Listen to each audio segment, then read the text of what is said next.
ನಮಸ್ಕಾರ ವೀಕ್ಷಕರೇ, ಆರ್ ಕನ್ನಡ ನ್ಯೂಸ್ಗೆ ಸ್ವಾಗತ. ನಾನು ಮೋಹನ್. ರಾಜ್ಯದ ಲಕ್ಷಾಂತರ ವಿದ್ಯಾರ್ಥಿಗಳು ಕಾದು ಕುಳಿತಿದ್ದಂತಹ ಪಿಯುಸಿ ಫಲಿತಾಂಶ ಇದೀಗ ಪ್ರಕಟವಾಗಿದೆ. ಹೌದು, ವಿದ್ಯಾರ್ಥಿಗಳ ಭವಿಷ್ಯ ನಿರ್ಧಾರವಾಗುವ ಮಹತ್ವದ ಘಟ್ಟಕ್ಕೆ ಸಾಕ್ಷಿಯಾಗಿದೆ.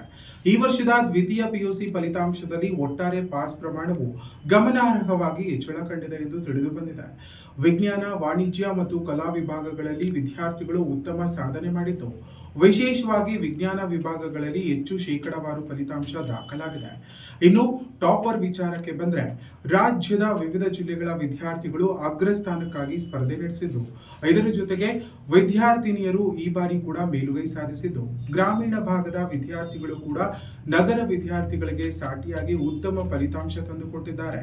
ಹೌದು, 2025-26ನೇ ಸಾಲಿನ ಸೆಕೆಂಡ್ ಪಿಯುಸಿ ಪರೀಕ್ಷೆಯಲ್ಲಿ 86% ಮಕ್ಕಳು ಉತ್ತೀರ್ಣರಾಗಿದ್ದಾರೆ. ಅಂದರೆ 7,10,363 ವಿದ್ಯಾರ್ಥಿಗಳ ಪೈಕಿ 6.10 ಲಕ್ಷ ವಿದ್ಯಾರ್ಥಿಗಳು ತೇರ್ಗಡೆಯಾಗಿದ್ದಾರೆ. ಇದರೊಂದಿಗೆ ಈ ಬಾರಿ ಪಿಯುಸಿ ಫಲಿತಾಂಶದಲ್ಲಿ ಸುಧಾರಣೆ ಕಂಡಿದೆ.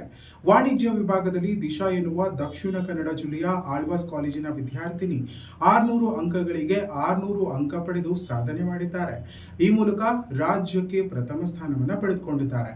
ಇನ್ನು ವಿಜಯನಗರ ಜಿಲ್ಲೆಯ ಕೋಟೂರು ಪಟ್ಟಣದ ಇಂದು ಪಿಯು ಕಾಲೇಜಿನ ಅರ್ಚನಾ ಮತ್ತು ಸಂಗೀತ ಎಂಬ ಇಬ್ಬರು ವಿದ್ಯಾರ್ಥಿಗಳು 600ರಲ್ಲಿ 598 ಅಂಕ ಪಡೆದಿದ್ದಾರೆ.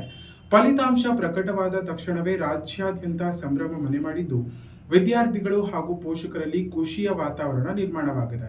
ಕೆಲವೆಡೆ ಶಾಲೆಗಳಲ್ಲಿ ಸಿಹಿ ಹಂಚಿಕೆ ಸಂಭ್ರಮಾಚರಣೆ ನಡೆದಿದೆ.